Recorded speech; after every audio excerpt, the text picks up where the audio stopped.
आप सभी लोगों का मेरे YouTube चैनल स्टडी 92 पर स्वागत एवं वेलकम।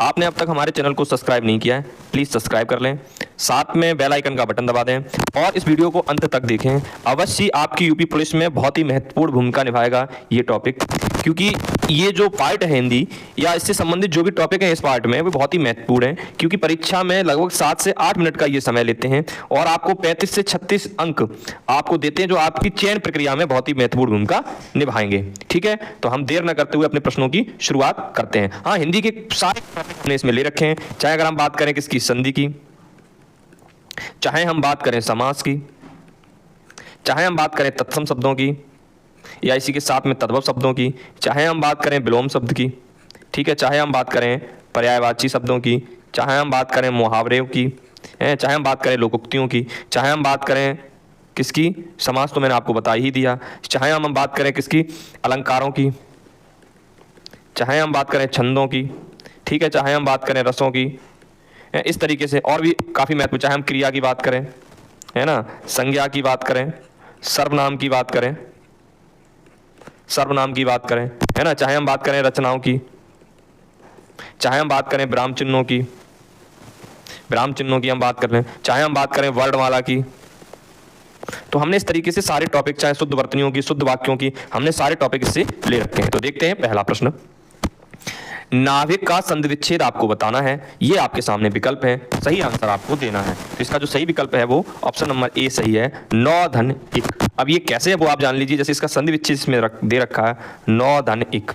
अब इससे मैंने क्या किया, यहाँ पर ओ निकला, है ना, क्या निकला बच्चा, ओ, यहाँ से निकला ई, तो यहाँ क्या बचा, का। इन दोनों का जब मेल हुआ तो इन दोनों के मेल से बनके तैयार हुआ आव। क्या बनके तैयार हुआ, आव। ठीक है, यहाँ पर है क और यहाँ पर क्या है, ना। ठीक है, इसने इसके साथ किया तो ये हो गया ना, और ये जो था जहाँ पे हुआ तो वहाँ पे छोटी की मात्रा चढ़ी तो वी, और ये था का, तो बन के तैयार हो गया ना विक। इस तरीके से अगर इसका उल्टा करेंगे तो इसका संधि विच्छेद कैसा बन जाएगा, इस तरीके से, क्योंकि ये इसमें टूटेगा भाई, ये इसमें टूटेगा, फिर यहाँ से ये बनेगा, फिर यहाँ से ये बनेगा। कानन का पर्यायवाची आपको बताना है कौन सा इसमें सही है। तो कानन का पर्यायवाची होता है वन, जबकि वन किसका पर्यायवाची है, जंगल का। अगर जंगल के अन्य पर्यायवाची देखें तो कौन कौन से हैं, जंगल को हम क्या कहते हैं, अटवी। जंगल का अन्य पर्यायवाची क्या है, अटवी। देखो वन भी है, कानन भी है, अटवी हो गया, आपको पता चल गया एक नया शब्द। एक आपको मिल गया विपिन शब्द, है ना, एक आपको इसी से मिल जाएगा अरण्य, अरण्य, ठीक है, ये शब्द मिल गया, है ना। इसमें एक और शब्द मिल गया कांतार, ये इसके पर्यायवाची। जबकि भीप शब्द है, इसका कोई पर्यायवाची शब्द नहीं है। अगर पुष्प की बात करें तो ये फूल का पर्यायवाची है। पुष्प किसका पर्यायवाची है, फूल का। फूल की अगर और देखें तो सुमन, कुसुम, है ना, क्या है, कुसुम, प्रसून, प्रसून, है ना, मंजरी, मंजरी। अगर और देखें पुहित, पुहुत। अगर गए गुल है, और क्या हो जाएगा, लतांत। क्या हो जाएगा, लतांत। ये किसके हो जाएंगे, पुष्प के पर्यायवाची। अगला प्रश्न देखते हैं, वाक्य विग्रह का आपको अर्थ बताना है। तो ये वाक्य विग्रह का क्या अर्थ है, शब्दों को जोड़ना। यहाँ वाक्य विग्रह, शब्दों को जोड़ के तो वाक्य का निर्माण होता है, विग्रह कहाँ हुआ, वाक्य रचना करना, ये भी जोड़ के वाक्य की रचना होती है। संधि और समास यहाँ कोई बात ही नहीं, तो यही सही हो जाएगा विकल्प नंबर सी, वाक्य खंडों को अलग अलग करके उनका संबंध बताना। तो सी विकल्प सही है। बिनु पग चले सुने बिनु काना, कर बिनु कर्म करे विध नाना। इस पंक्ति में आपको अलंकार बताना है कि कौन सा अलंकार का प्रयोग हुआ है, वो आपको इस पंक्ति के अंदर बताना है, प्रश्न नंबर 4 में। तो इसके अंदर विभावना, सही यहां पे कर लीजिए, विभावना अलंकार का प्रयोग हुआ है। कैसे हुआ है, क्योंकि कारण के अभाव में कार्य की उत्पत्ति का वर्णन होता है, तो वहां पे कौन सा अलंकार होता है, विभावना अलंकार होता है। किसके, कारण के अभाव में। देखो यहाँ पे कोई कारण पता चल रहा है आपको कि बिनु पग चले सुने बिनु काना, कर बिनु कर्म करे विध नाना, कोई कारण नहीं है। तो कारण के अभाव में क्या बच्चा, कारण के अभाव में किसकी, कार्य, कार्य की क्या हो रही है, उत्पत्ति का वर्णन हो, क्या हो, वर्णन हो। तो वहां पे कौन सा अलंकार होगा, विभावना अलंकार होगा। तो इसके अंदर कौन सा अलंकार है, विभावना अलंकार। सुई का तत्सम रूप आपको बताना है। तो सुई का जो तत्सम रूप होता है वो सूची होता है। सुई का तत्सम रूप क्या होता है, सूची। पर सीमन का विलोम आपको बताना है। तो विकल्प नंबर बी सही है। जब क्रिया का संबंध कर्ता से हो वहां वाक्य होगा वाच्य होगा। कृत्यवाच्य, कर्मवाच्य, भाववाच्य, अकृत्यवाच्य। जब क्रिया का संबंध कर्ता से हो वहां पर आपका कृत्यवाच्य होता है। इसमें सकर्मक और अकर्मक, सकर्मक और अकर्मक दोनों क्रियाओं का क्या होता है, प्रयोग होता है। और क्रिया का है ना, इसमें क्रिया के लिंग और वचन कर्ता के लिंग और वचन के अनुसार ही होते हैं। जो क्रिया के लिंग और वचन होंगे, किसके, क्रिया के क्या लिंग वचन, वो किसके वचन किसके अनुसार होंगे बच्चा, वो कर्ता के लिंग और वचन किसके अनुसार होंगे, क्रिया के लिंग और वचन किसके अनुसार होंगे, आपके कर्ता के अनुसार होंगे, कर्ता के अनुसार होंगे। ये बारे क्रिया के लिंग वचन किसके अनुसार, कर्ता के अनुसार। भूतो अर्थात जीवों द्वारा होने वाला दुख वाक्य के लिए एक शब्द है, तो इसके लिए आदि भौतिक शब्द इसके लिए प्रयोग होगा। भूतो अर्थात जीवों द्वारा होने वाला दुख, आदि भौतिक, इसके लिए शब्द प्रयोग होगा। ऊंट की चोरी निहोरे निहोरे का अर्थ है जान जोखिम में डालना नहीं, बड़े काम छिपकर नहीं किए जा सकते। यही बात है कि ऊंट बहुत बड़ा होता है, वह जो बड़े बड़े काम हैं वो छुपकर नहीं किए जा सकते। उद्दंड व्यक्ति ये भी नहीं है और ये भी नहीं, तो इसका सही विकल्प हो जाएगा विकल्प नंबर बी। पंकज में कौन सा समास है आपको ये बताना है, द्वंद्व समास, द्विगु समास, कर्मधारय समास या बहुब्रीहि समास। अगर पंकज शब्द का अगर हम समास विग्रह करें तो इसका हो जाएगा कीचड़ में उगता है। क्या हो जाएगा, कीचड़ में उगता है जो, अर्थात क्या कहेंगे उसको, कमल। तो अगर आप ध्यान से देखेंगे ये पंकज का क्या है, समास विग्रह है। अगर इसको देखें तो जिस समस्त पद में कोई पद प्रदान नहीं होता, देखो इस पद में कोई पद प्रदान है नहीं है, दोनों पद मिलकर किसी तीसरे पद को इंगित करते हैं। तो देखो यहां पर तीसरे पद को इंगित करते हैं तो वहां पर बहुव्रीहि समास होता है। तो डी विकल्प सही है। तो पंकज में कौन सा समास है आपका, बहुव्रीहि समास। अयोग्य वह कहा जाता है, महाप्राण को नहीं, अनुस्वार एवं विसर्ग को, संयुक्त व्यंजनों को नहीं, अल्प प्राण को नहीं। तो कौन से, ये आपका क्या हो गया बच्चा, अनुस्वार हो गया और ये क्या होगा, विसर्ग हो गया। तो इनको हम क्या कहते हैं, अयोग्य वह, इन्हीं को कहा जाता है। तो विकल्प नंबर बी सही है। अगर हम बात करें 12 नंबर की, एक और अजगर रही, लख एक और मृगराय, बिकल बटोई बीच ही, परओ मूर्छा खाए। इस पंक्ति में प्रयुक्त आपको रस बताना है, रौद्र है, वीर है, भयानक है या करुण रस है। तो इन पंक्तियों में भयानक रस का है, इन पंक्तियों में कौन सा रस है, भयानक रस है। एक और अजगर रही, लख एक और मृगराय, बिकल बटोई बीच हो, परओ मूर्छा खाए। अगला प्रश्न देखते हैं, प्रश्न नंबर 13। से विभक्ति में निम्न में से किस कारक के लिए प्रयुक्त होती है। तो से व्यक्ति है वो कर्ता के लिए प्रयोग होती है, कर्म के लिए होती है, संप्रदान के लिए होती है या कर्ण के लिए प्रयोग होती है, आपको ये बताना है। तो जो से व्यक्ति है इसका विकल्प सही हो जाएगा डी, ये कर्ण से के लिए प्रयोग होता है। हम बात करें कर्ता ने, कर्ता के लिए किस व्यक्ति का प्रयोग होता है, ने कर्म को, कर्ण से, संप्रदान के लिए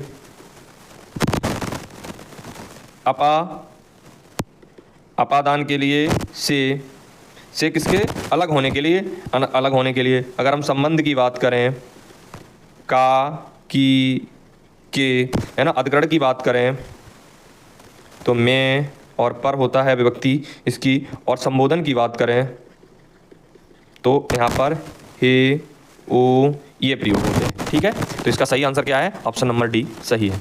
बात करें अगले प्रश्न की, प्रश्न नंबर 14। उसने नहाकर भोजन किया, इस वाक्य में नहाकर निम्नांकित में किस क्रिया का उदाहरण है, संयुक्त क्रिया का, प्रेरणार्थक क्रिया का, क्रिया कर्म क्रिया का या पूर्वकालिक क्रिया का। तो सही आंसर हो जाएगा पूर्वकालिक क्रिया का। जब कर्ता एक क्रिया समाप्त करके, तो देखो जब कर्ता क्या करता है, एक क्रिया को समाप्त करके उसी समय दूसरी क्रिया करने लग जाता है, वहां पहली क्रिया पूर्वकालिक क्रिया कहलाती है। तो आप ध्यान से देखिए, उसने नहाकर, तो एक क्रिया उसने समाप्त की, उसी समय पर दूसरी क्रिया करने लगा, वह है नहाकर क्या करने लगा, भोजन किया। नहाने के तुरंत बाद उसने क्या किया, तुरंत क्या करना है, भोजन। तो देखो एक समाप्त होने के बाद, तो पूर्व में ये पहले समाप्त हो गई, तो ये क्रिया क्या कहलाएगी, पूर्वकालिक क्रिया कहलाएगी। बिरहनी बावरी सी भई, ऊंची चढ़ अपने भवन में टेरत है दही, ले अंचरा मुख असुवन पहुंचत उघरे गात सही। किसकी पंक्ति है, ये जो पंक्तियां दी गई हैं ये किसकी हैं, तो ये पंक्तियां आपकी मीराबाई जी की हैं। हिंदी का पहला पत्र आपको बताना है कौन सा है, तो उद्दंत, मार्तंड, इतिहास, तिमिरनाशक, बनारस अखबार, हरिश्चंद्र मैगजीन, या आपको इन तीन चारों विकल्पों में से एक विकल्प चुनना है जो सही है, आपको ये बताना है। तो इसका जो सही है ऑप्शन नंबर ए सही है, उद्दंत मार्तंड, ये हिंदी का पहला पत्र है। यह एक क्या है, साप्ताहिक पत्र है। कैसा है बच्चा, ये एक साप्ताहिक पत्र है। इसका संपादन पंडित जुगल किशोर, इसका संपादन किसने किया, पंडित जुगल किशोर जी ने किया। अगर इसका संपादन का समय पूछा जाए तो 1826 ईस्वी में हुआ। सूफी संतों की शैली है मरसिया, मसनवी, गजल, तुर्जुमा। आपको इन चार विकल्पों में से एक विकल्प चुनना है, कौन सा सही है। तो बी विकल्प सही है। सूफी संतों की जो शैली है वो मसनवी शैली है।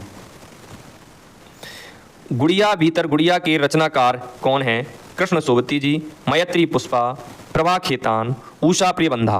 तो विकल्प सही है बी, मैत्री पुष्पा गुड़िया भीतर गुड़िया की क्या हैं, रचनाकार हैं। इतनी बात आप जान गए। अगर हम कृष्ण सोबती की बात करें तो कृष्ण सोबती जी की कुछ प्रमुख रचनाएं अगर आप देखें तो कौन कौन सी हैं वो देख लीजिए। इनकी प्रमुख रचना है आपकी सूरजमुखी अंधेरे, है ना, कौन सी है, सूरजमुखी अंधेरे के, बादलों के घेरे, ए लड़की। ये किसकी रचना है, सब ये कृष्ण सोबती जी की हैं। अगर और भी रचना देखें तो कौन सी हैं, मित्रो मरजानी है, सरगम, समय सरगम, ये इनकी रचना है।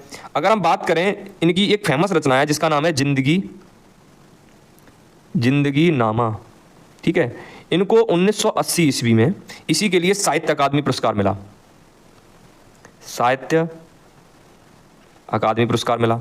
और फिर 2017 में इसी रचना के लिए कौन सा पुरस्कार मिला बच्चा, आपको ज्ञानपीठ पुरस्कार मिला। इनको कौन सा, ज्ञानपीठ पुरस्कार मिला। अगर प्रभा खेतान की बात करें तो प्रभा खेतान की प्रमुख रचनाएं अगर देखें तो अगर उनके उपन्यास देखें प्रभा खेतान जी के, तो अगर उपन्यास की बात करें तो देखो फेमस बनाया गया पीली आंधी, पीली आंधी। दूसरी देखें तालाबंदी। तीसरा उपन्यास देखें अपने अपने चेहरे, अपने अपने चेहरे। अगर कविता देखें तो अपरिचित उजाले, इन्हीं की कविता है, कविता का अपरिचित उजाले। और कविता एक और फेमस है सीढ़ियां चढ़ती हुई मैं, इनके ही क्या है, कविता है। अगर हम बात करें इनकी उषा प्रबंधा की, अगर उषा प्रबंधा की बात करें तो फिर बसंत आया, फिर बसंत आया। दूसरी रचना देखिए जिंदगी और गुलाब के फूल, क्या है, जिंदगी और गुलाब के फूल, है ना। और अगर देख लें तो इनकी एक कोई दूसरा, एक कोई दूसरा, है ना। और देखें कितना बड़ा झूठ, बड़ा झूठ। और देखें मेरी प्रिय, क्या है, मेरी प्रिय, इन्हीं की है, ठीक है। आगे देखते हैं। अकृत वाच्य के भेद हैं, आपको ये बताना है अकृत जो वाच्य है उसके भेद कौन कौन से हैं। कृतवाच्य या कर्मवाच्य, कर्मवाच्य मिश्र वाक्य, कृतवाच्य या भाववाच्य, कर्मवाच्य या भाववाच्य। तो इसका विकल्प सही हो जाएगा डी, कर्मवाच्य व भाववाच्य, दो इसके भेद होते हैं अकृत वाच्य के। अब अकृत वाच्य क्या है वो आप जान लीजिए। जिन वाक्यों में कर्ता मुख्य न होकर गौड़ होता है वहां अकृत वाच्य होता है। इसके दो भेद होते हैं आपका, एक होता है कर्मवाच्य, दूसरा होता है भाववाच्य। गोस्वामी तुलसीदास का निधन वाराणसी के किस घाट पर हुआ। तो गोस्वामी तुलसीदास जी का निधन वाराणसी के 80 घाट पर हुआ था। अगर तुलसीदास जी की कुछ प्रमुख रचनाएं अगर देखें तो कौन कौन सी हैं। पहली इनकी प्रसिद्ध रचना है रामचरित मानस। अगर हम दूसरी रचना की बात करें तो पार्वती मंगल, फिर है जानकी मंगल। तीसरी की बात करें दोहावली, फिर आपकी एक कवितावली, कवितावली के बाद है आपकी विनय पत्रिका, ठीक है। ये इनकी कुछ प्रमुख रचना है। आगे देखते हैं। सब रचना है भक्तमाल के रचनाकार कौन है, नाभादास, केशवदास, विष्णुदास, सुंदरदास। तो इसके जो रचनाकार हैं भक्तमाल के वो नाभादास जी हैं। नाभादास जी की तीन प्रमुख रचनाएं हैं, एक आपको मैंने बता दी, दूसरी है अष्टयाम। अगर दूसरी की बात करें तो राम भक्ति, क्या नाम है पूरा, राम भक्ति संबंधी, राम भक्त संबंधी स्फुट पद, ये इनकी तीन प्रमुख रचना है। अगर केशवदास जी की बात करें तो केशवदास जी की कुछ आप प्रमुख रचनाएं देख लो। यहाँ पर थोड़ी सी जगह यहाँ पर नहीं रहेगी क्योंकि इनकी भी लिखनी है विष्णु जी की, तो यहाँ पर लिख लेते हैं। तो केशवदास जी की अगर पहली रचना देखें तो रसिक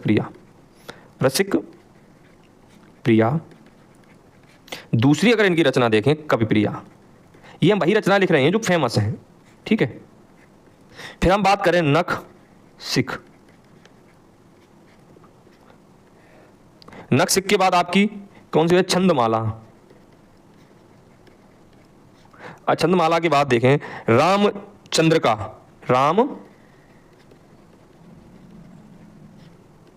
रामचंद्र का के बाद है वीर सिंह देव चरित्र, है ना, वीर सिंह देव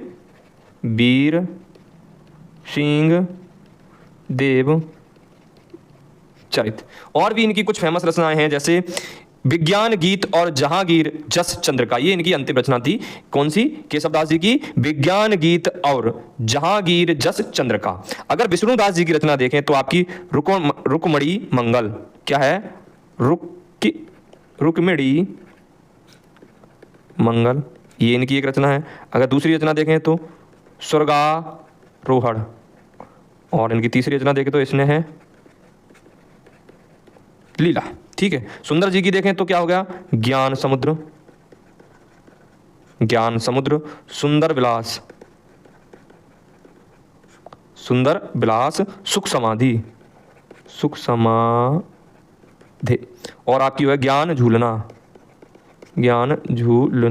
अगर और देखें तो पंच प्रभाव, ये इनकी है, ठीक है। इस तरीके से किनकी है? ये सुंदर दास जी की ये सारी रचनाएं, ठीक है। आगे देखते हैं कौन सा वाक्य शुद्ध है, आपको ये बताना है। तो आप पढ़ के खुद देख लीजिए। खेतों में लंबे लंबे घास उग आए, है ना, ये कोई बात नहीं बनी, अशुद्ध वाक्य है। परशुराम की क्रोधाग्नि ने क्षत्रियों को जला दिया, है ना, ये देखो कोई बात सही नहीं है। गलियों का चौड़ा करना आवश्यक है, यही विकल्प सही है। डी, वृक्षों पर कोयल कूक रही है, ये कैसा वाक्य है? अशुद्ध वाक्य है 22वें का, ठीक है। वाक्य लिंग वचन कारक आदि की दृष्टि से कैसा है? ये शुद्ध है, गलियों का चौड़ा करना आवश्यक है। देहात शब्द का विशेषण रूप आपसे पूछा है, तो देहात का विशेषण रूप हो जाएगा क्या? देहाती। क्या हो जाएगा बच्चा? देहाती वह जो गांव में या ग्रामीण क्षेत्रों में निवास करता हो या गांव का होने वाला व्यक्ति, वो क्या कहलाएगा? देहाती कहलाएगा। यह कमला की गाय है, कौन सा कारक है? आपको ये बताना है। कर्ता, कर्ण, अपादान या संबंध। तो संज्ञा के जिस रूप से वस्तुओं और व्यक्तियों में संबंध का पता चलता है उसे संबंध कारक कहते हैं। तो देखो यहां पर की कमला और गाय के बीच में संबंध बना रहा है, तो क्या हो जाएगा? संबंध कारक। मनोरथ शब्द का संधि विच्छेद आपको बताना है, तो इसका सही संधि विच्छेद हो जाएगा ये मनाधन रथ। अब क्या होता है वो जान लीजिए। विसर्ग के पहले, जैसे ये लगी हैं विसर्ग, इनके पहले क्या क्या है? या, र, ल, व और हा। अगर ये आते हैं तो इनके बाद वाले ये वाले शब्द विसर्ग के बाद अगर आते हैं और विसर्ग के आगे अगर आ आता है तो ये वाले शब्द किसमें? उ में चेंज हो जाते हैं। ये इनकी जगह पे क्या? तो यहाँ पे देखो जब विसर्ग के बाद ये रा आ रहा है तो ये किसमें चेंज हो गया? उ के अंदर चेंज हो गया। और जबकि इससे पहले क्या दिया हुआ है? आ दिया हुआ है। तो जब हमने गुण स्वर संधि पढ़ी थी तो इन दोनों का जब मेल कराएंगे तो क्या बन जाएगा? ओ। क्या बन जाएगा? ओ। यहाँ पे क्या बचा? ये तो बचा बच्चा, और ये बन गया ओ, और पीछे क्या है? रथ, और ओ इस पे चढ़ गया तो क्या हो गया? मनोरथ। तो देखो यहाँ पर तो बन रही है गुण स्वर संधि और इससे पहले बन रही है विसर्ग संधि, तब बन के तैयार हो गया मनोरथ। तो यहाँ पर अगर संधि विच्छेद देखें तो ये बनेगा, इस तरीके से इसका संधि का निर्माण होता है। तो इसमें विकल्प कौन सा सही है? बी सही है। प्रवचन में कौन सा उपसर्ग है? आपको ये बताना है। उपसर्ग वे शब्द होते हैं जो मूल शब्द के क्या लगते हैं? आगे, और मूल शब्द के बाद क्या लगते हैं? प्रत्यय, और मूल शब्द से पहले लगते हैं उपसर्ग। तो इसके अंदर क्या है? प्र, धनवचन। तो देखो मूल शब्द के आगे लगा है तो यहाँ पे क्या हो जाएगा? उपसर्ग है, कौन सा? प्र। रानी केतकी की कहानी के रचनाकार कौन है? आपको ये बताना है। वृंदावन लाल वर्मा, किशोरी लाल गोस्वामी, लल्लू लाल, इंसाअल्लाह खां। आपको ये बताना। तो रानी केतकी की कहानी इंसाअल्लाह खान के द्वारा लिखी गई रचना है, ठीक है। अगर हम बात करें इंसाअल्लाह खान जी के बारे में, या ये जो रानी केतकी की कहानी है उसके बारे में, तो इंसाअल्लाह खान जी जो थे वो 1756 से लेकर और 1817 ईस्वी तक हिंदी साहित्य और उर्दू के कवि थे। ये वे लखनऊ और दिल्ली के दरबारों में कविता किया करते थे। लखनऊ और दिल्ली के दरबारों में हिंदी में उन्होंने रानी केतकी की कहानी नामक कथा ग्रंथ की रचना की। यह कुछ लिपि में है? आपका उर्दू लिपि में है। कौन सी लिपि में है? उर्दू लिपि में लिखी गई है। बाबू श्याम सुंदर दास ने इसी हिंदी की पहली कहानी मानते हैं। रानी केतकी की कहानी को बाबू श्याम सुंदर दास जी इसी को अपनी क्या हिंदी की पहली कहानी मानते हैं। पराधीन सपने सुख नाही किस रचनाकार की पंक्ति है? ये रचना तुलसीदास जी की पंक्ति है, पराधीन सपने सुख नाही। अगर पूरी बात करें, पूरी क्या है? कत विद सृजी नारे जग माही, पराधीन सपने सुख नाही। उपयुक्त पंक्ति तुलसीदास जी की है ये वाली, ठीक है। वह थोड़ा बीमार है, इस वाक्य में जो थोड़ा शब्द है कौन सा क्रिया विशेषण है? तो देखो थोड़ा है वो मात्रा को दर्शा रहा है, और मात्रा क्या होती है? परमाण होती है। तो देखो इसमें समय का कोई काम करना नहीं, स्थान या जगह की बात चल रही नहीं, रीत या भाव की कोई बात चल रही नहीं, तो यहां पे क्या हो जाएगा? परिमाणवाचक क्रिया विशेषण। अमृतलाल नागर के किस उपन्यास में गोस्वामी तुलसी की जीवनी को आधार बनाया गया है? तो ये बूंद और समुद्र में, स्वाग के नुपुर में, मानस का हंस या अमृत और विष में। तो किस में बनाया गया है वो आपको बताना है, जल्दी से बताइए। तो मानस का हंस तुलसी के जीवन पर आधारित अमृतलाल नागर का क्या है? उपन्यास है। कौन सा? मानस का हंस। निम्न में कौन सा शब्द अमात्रिक है? अमात्रिक जिस शब्द में मात्रा का प्रयोग नहीं हुआ है। तो देखो इसमें आ की मात्रा का प्रयोग हुआ है, इसमें ई और आ की मात्रा, इसमें किसी तरह की मात्रा का नहीं, इसमें आ की मात्रा, तो ये तो हो गया अमात्रिक शब्द। तरने तनुजा तट तमाल तरवर व छावे में कौन सा अलंकार है आपको बताना है? अनुप्रास, यमक, उत्प्रेक्षा या उपमा, आपको ये चीज बतानी है। तो इसमें देखो बार बार त वर्ड की आवृत्ति हो रही है, इसीलिए यहां पर अनुप्रास अलंकार होगा।